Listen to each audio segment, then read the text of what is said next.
I'm teaching Sarah how to burp on command.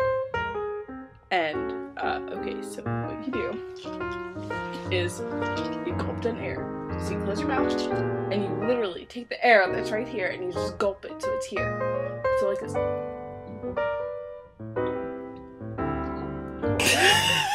And then,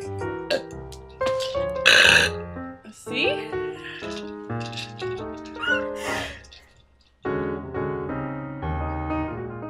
What do you know? No.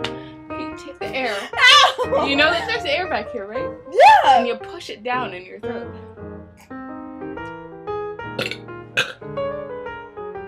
No, you're not supposed to make that noise.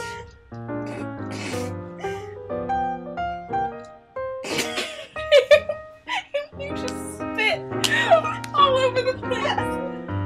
No, okay. Okay, hang on.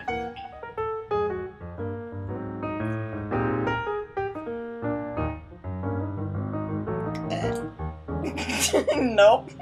Oh.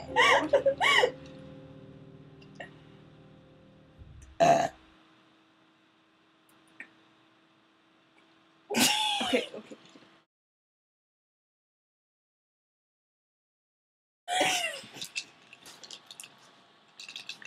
You know, I want a medal for burping on a boat. I can't burp. Clearly, she can burp.